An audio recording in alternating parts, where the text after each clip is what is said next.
Maailma on kaunis, värikäs ja täynnä uusia ulottuvuuksia. Sitä se oli silloin, kun synnyit, ja sitä se on aina parhaimpina päivinä. Vihaat epäoikeudenmukaisuutta, ja sitä sinullakin on elämässäsi paljon ollut. Näet aina kuitenkin, että lasi on puoleksi täynnä kuin puoleksi tyhjä, sillä niin kauan kuin on elämää, on mahdollisuus. Ehkä kaiken voikin selittää syntymästäsi. Sinulla ei ehkä ollut samanlaista syntymää kuin muilla, mutta sinulla oli kuitenkin kaikki maailma ympärilläsi. Ensimmäinen muistikuvasi siitä hetkestä, kun synnyit, oli oma hengityksesi.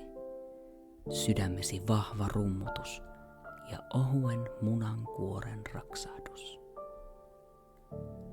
Valo pilkisti ulos toiselta puolen maailmaa.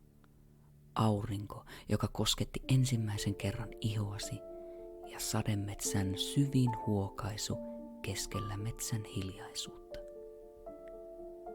Metsä oli upea, maaginen ja mystinen.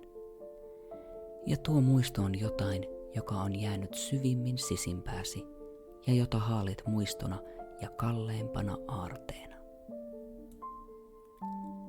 Toisin kuin ihmiset, sinä todellakin synnyit munasta. Kenen? Et tiedä, mutta todennäköisesti synnytettynä tuohon synteettiseen maailmaan. Tiedät, että et ole ainoa kaltaistasi, mutta hyvin harvinainen olet silti. Sinulla on ihmisen keho, mutta eriskummalliset korvat ja liskomainen iho. Pystyt myös muuttamaan ihosi muotoja joko enemmän liskomaisiksi tai ihmismäisiksi. Sinulla on erinomainen kuulo ja hajuaisti, ja vielä poikasena kykenit juoksemaan pitkin metsiä kuin liskot, nopeasti ja ketterästi, tarrautuen milloin mihinkin käpälilläsi.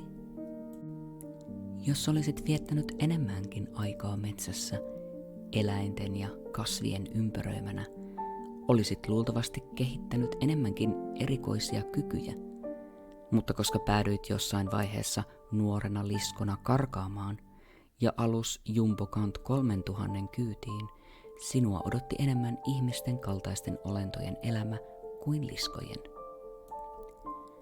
Jumbokant 3000 oli matkustaja-alus ja hurjan suuri sellainen. Alus oli 16 versio kyseisestä koneesta ja aluksen keskellä sykki oma kaupunkimiljöö nimeltä Arthan. Arthan oli kaupunki, josta tuli sinun ensimmäinen kotikaupunki. Jouduit pärjäämään omillasi ja hyvin pian oppimaan hyödyntämään erikoisia kykyjäsi ensisijaisesti ruoan hankkimiseen. Pahaenteiset mafiat yrittivät pestata sinua milloin mihinkin omiin tarkoituksiinsa, luvaten ties mitä. Ja aluksi otitkin työn vastaan. Täytyihän sinun syödä ja elää. Sinusta alettiin pyytämään isoja summia alamaailmassa. Sen verran nokkela olit käpälistäsi, ja kaikki halusivat joko tehdä yhteistyötä kanssasi tai pääsi tiskille. Päädyit erään tapauksen yhteydessä varastamaan galaksin kuuluisimpia taideteoksia, ja tuolloin tapahtuikin jotain, mitä et ollut koskaan aiemmin tuntenut.